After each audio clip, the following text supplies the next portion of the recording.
সল তো একুরেট করছি, কিন্তু সল আপনি যতই একুরেট করে করেন না কেন, সল একুরেট থাকবে না। 5 মিলি বা 10 মিলি দেখা যায় এদিক সেদিক হবেই। তো সম্মানীয় দর্শকরা,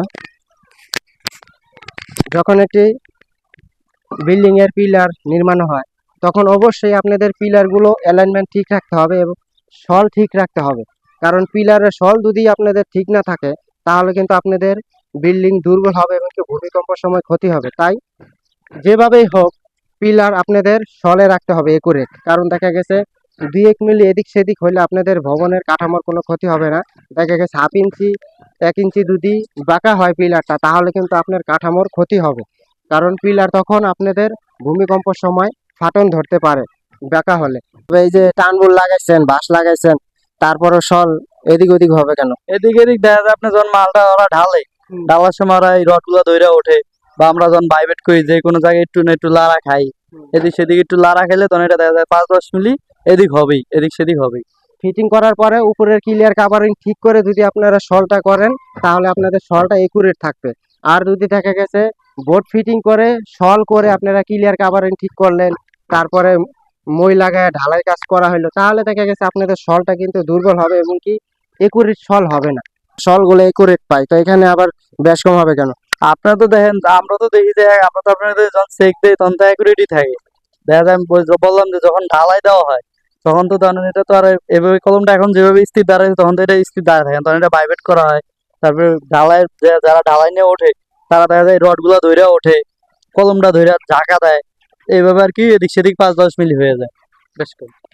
আচ্ছা, তো সম্মানীয় দর্শকরা, মানে একটি পিলার যখন আপনারা ঢালাই করবেন, ঢালাইয়ের আগে যদি একুরেট সল করেন তাহলে ঢালাইয়ের সময় দেখা গেছে যখন ভাইব্রেটর মারে, যখন সিঁড়ি লাগায় ওঠে নামে তখন 2-4-5 মিলি বেশ কম হয়ে যায়। আচ্ছা, এই যে চারপাশে টানবল লাগাইছেন, রডে টানবল, এটা তো আর বাঁশের না যে আপনার কাঠের ফর্মা যে বেশ কম হবে। টান বল লাগাইলে দেখা যায় আপনার দুই একটা রড যেমন আছে এই জায়গায়, তখন আপনি যখন এরা ধরে উঠতেছে বা ভাইব্রেট করতেছে হালকা একটু সরে গেল, একটু সরে গেলে একটু বেশ কম হয়ে যাবে। আচ্ছা, যত যাই করেন একটু না একটু বেশ কম হবেই। একুরেট রাখা দরকার তো পিলার গুলো, আপনাদের তো বিল্ডিং এর ক্ষতি হবে।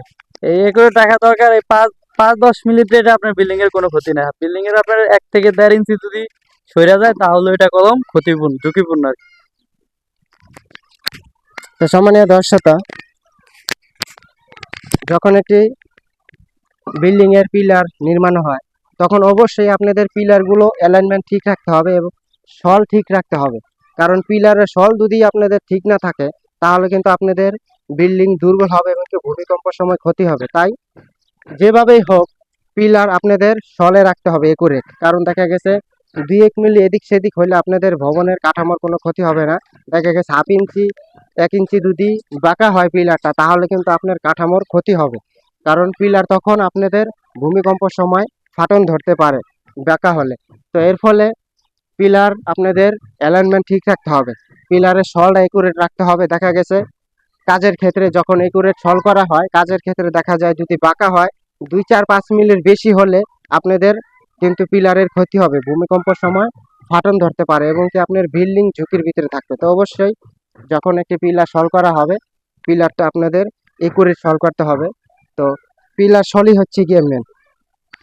এই পিলারের সল যদি আপনাদের ঠিক না থাকে তাহলে কিন্তু আপনাদের পিলারটা মজবুত হবে না এবং কি ভূমিকম্পের সময় পিলারটা ফাটন ধরতে পারে ঢালাই। তো পিলার বাঁকা হলে রডের যে সেন্টার করা হয় সেই রডও কিন্তু আপনাদের বাঁকা থাকে। তো অবশ্যই ভালো করে রডগুলো সেন্টার করে তারপরে আপনাদের পিলারগুলো সল করতে হবে। কারণ দেখা গেছে ঢালাইয়ের পরে ফর্মা যখন ফিটিং করা হয়, ফর্মা সল করার আগে আপনাদের উপরের ক্লিয়ার কাভারিংটা ঠিক রাখতে হবে। এই ফর্মা ফিটিং করার পরে উপরের ক্লিয়ার কাভারিং ঠিক করে যদি আপনারা সলটা করেন তাহলে আপনাদের সলটা একুরেট থাকবে। আর যদি দেখা গেছে বোর্ড ফিটিং করে সল করে আপনারা ক্লিয়ার কাভারিং ঠিক করলেন, তারপরে মই লাগায় ঢালাই কাজ করা হলো, তাহলে দেখা গেছে আপনাদের সলটা কিন্তু দুর্বল হবে এবং কি একুরেট সল হবে না।